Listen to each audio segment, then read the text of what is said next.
Hi, it's Hobie Wan. Thank you for coming back to watch me read a book.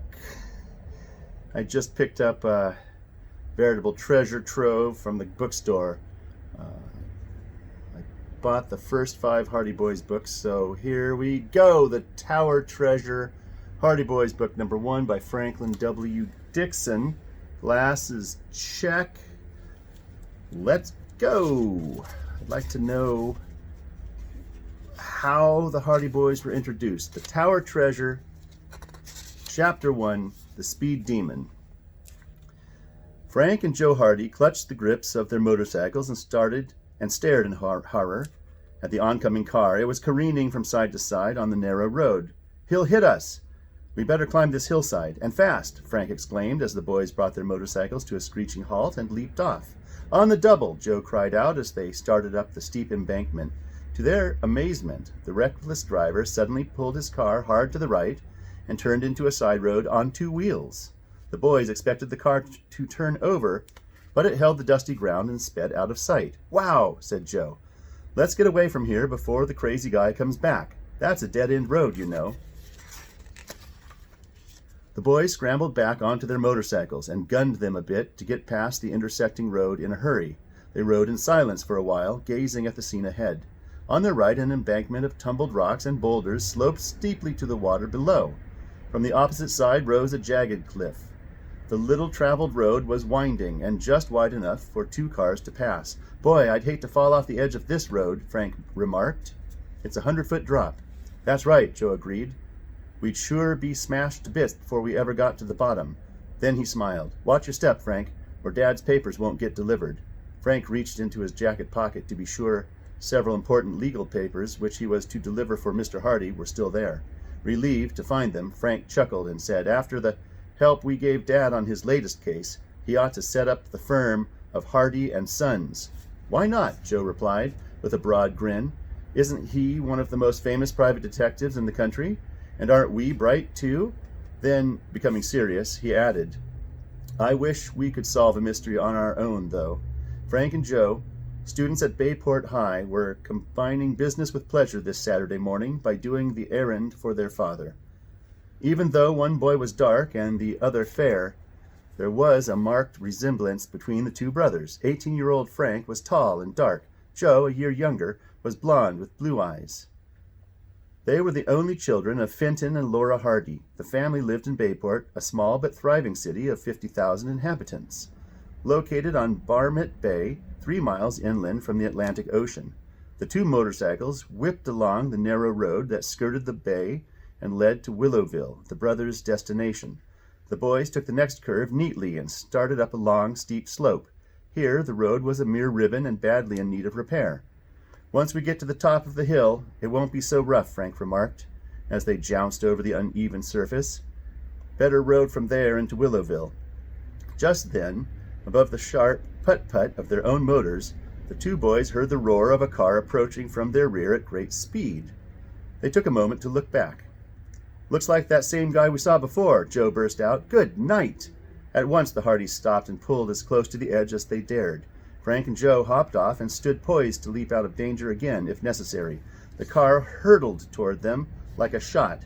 Just when it seemed as if it could not miss them, the driver swung the wheel about viciously, and the sedan sped past. "Whew, that was close," Frank gasped. The car had been traveling at such high speed that the boys had been unable to get the license number or a glimpse of the driver's features. But they had noted that he was hatless and had a shock of red hair. "If I ever meet him again," Joe muttered, I'll... The boy was too excited to finish the threat. Frank relaxed.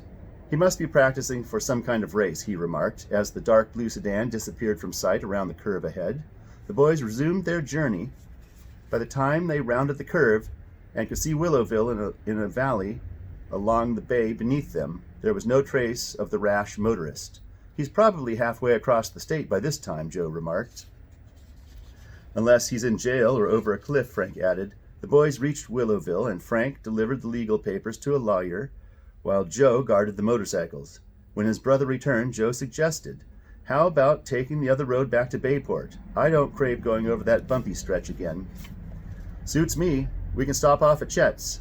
Chet Morton, who was a school chum of the Hardy Boys, lived on a farm about a mile out of Bayport. The pride of Chet's life was a bright yellow jalopy, which he had named Queen. He worked on it daily to soup up the engine. Frank and Joe retraced their trip for a few miles, then turned onto a country road which led to the main highway on which the Morton farm was situated. As they neared Chet's home, Frank suddenly brought his motorcycle to a stop and peered down into a clump of bushes in a deep ditch at the side of the road. Joe, that crazy driver or somebody else, had a crack up. Among the tall bushes was an overturned blue sedan. The car was a total wreck and lay wheels upward, a mass of tangled junk. "We'd better see if there's anyone underneath," Joe cried out.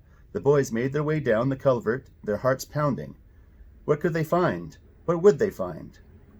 A close look into the sedan and in the immediate vicinity proved that there was no victim around.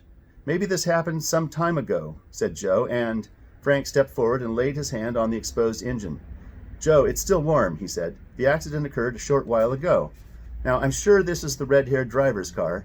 But what about him?" Joe asked. "Is he alive? Did somebody rescue him? Or what happened?" Frank shrugged. "One thing I can tell you. Either he or somebody else removed the license plates to avoid identification." The brothers were completely puzzled by the whole affair. Since their assistance was not needed at the spot, they climbed out of the culvert and back onto their motorcycles. Before long, they were in sight of the Mortons' home, a rambling old farmhouse with an apple orchard at the rear. When they drove up the lane, they saw Chet at the barnyard gate. "Hi, fella," Joe called. Chet hurried down the lane to meet them. He was a plump boy who loved to eat and was rarely without an apple or a pocket of cookies. His round, freckled face usually wore a smile, but today the Hardys sensed something was wrong. As they brought their motorcycles to a stop, they noticed that their chum's cheery expression was missing. "What's the matter?" Frank asked. "I'm in trouble," Chet replied. "You're just in time to help me. Did you meet a fellow driving the Queen?" Frank and Joe looked at each other blankly. Your car?" "No, I haven't seen it," said Joe. "What happened?" "It's been stolen." "Stolen?" "Yes. I just came out of the garage to get the Queen, and she was gone," Chet answered mournfully. "Wasn't the car locked?" "That's the strange part of it. She was locked, although the garage door was open. I can't see how anyone got away with it." "A professional job," Frank commented. "Auto thieves always carry scores of keys with them." "Chet, have you any idea when this happened?" "Not more than 15 minutes ago, because that's when I came home with the car." "We're wasting time," Joe cried out. "Let's chase that thief."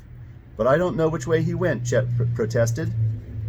"We didn't meet him, so he must have gone in the other direction," Frank reasoned. "Climb on in beside me, Chet," Joe urged. "The Queen can't go as fast as our motorcycles. We'll catch her in no time." Climb on behind me, Chet. I'm seeing words that aren't there.